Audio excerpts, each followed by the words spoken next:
오늘 본문은 예수님께서 제자들에게 호수 저편으로 건너가자라는 말씀으로 시작됩니다. 제자들에게 하신 이 말씀은 이 여정이 하나의 목적을 가지고 시작되고 있음을 알게 합니다.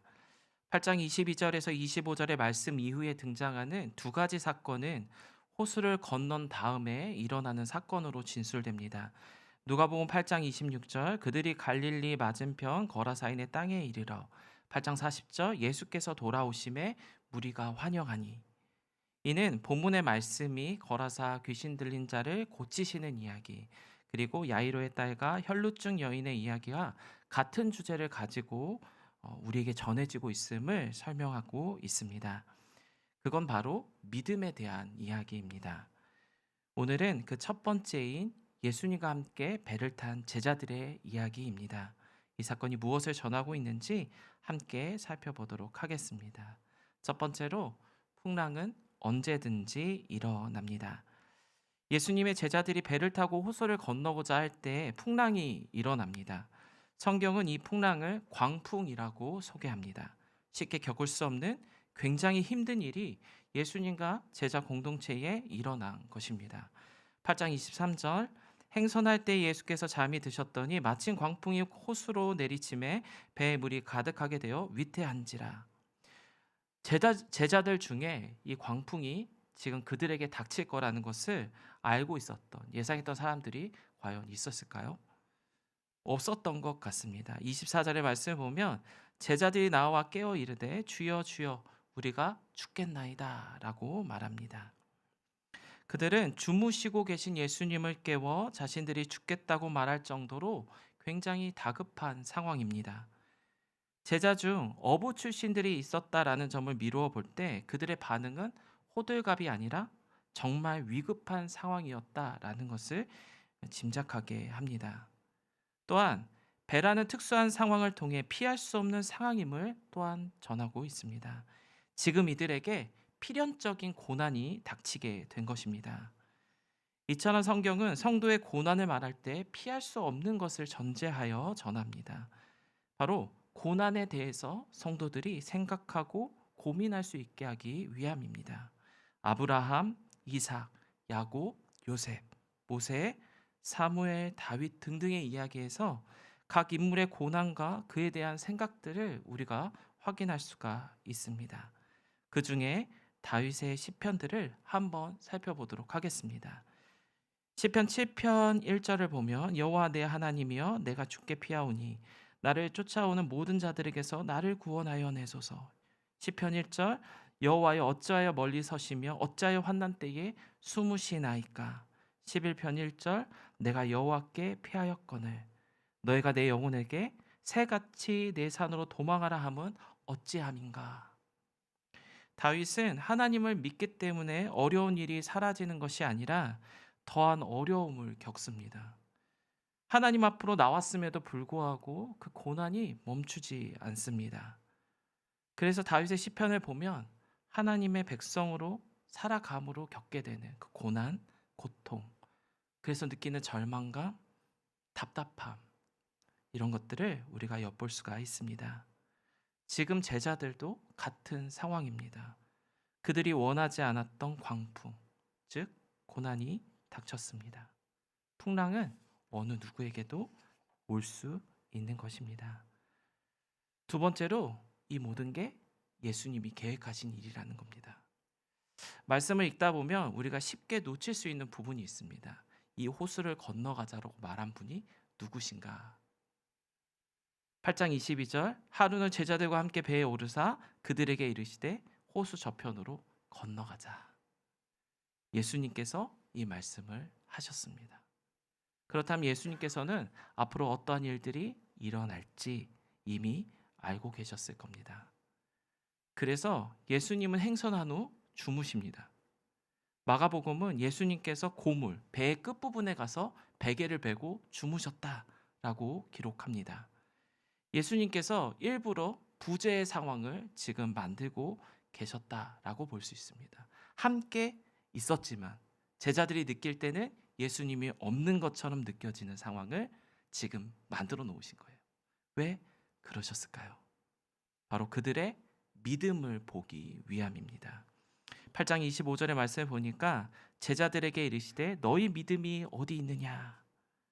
예수님께서는 제자들이 주어진 고난의 상황에서 어떠한 믿음을 보일지 시험하셨습니다. 그리고 제자들에게 고난 중에 요구되는 믿음이 있다라는 것을 알게 하십니다.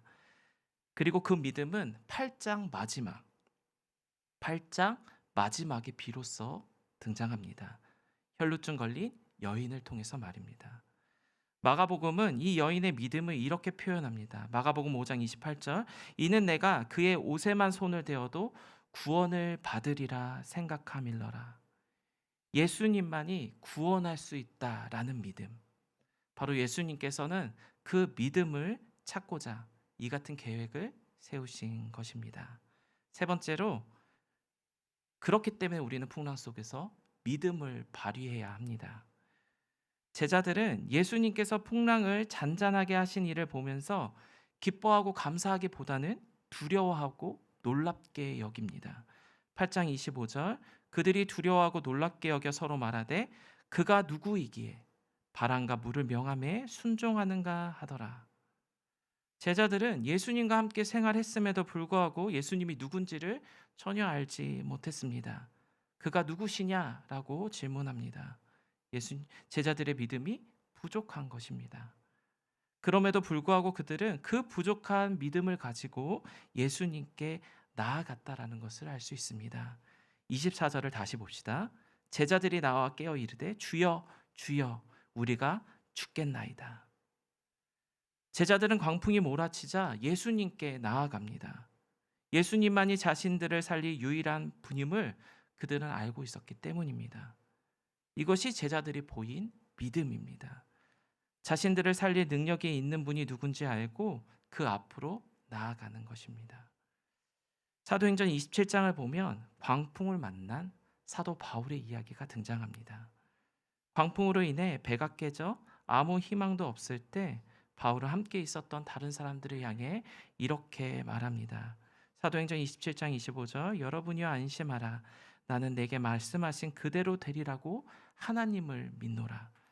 34절에서 35절, 음식 먹기를 권하노니 이것이 너희의 구원을 위하는 것이요 너희 중 머리카락 하나도 잃을 자가 없으리라 하고 떡을 가져가다가 모든 사람 앞에서 하나님께 축사하고 떼어 먹기를 시작하매.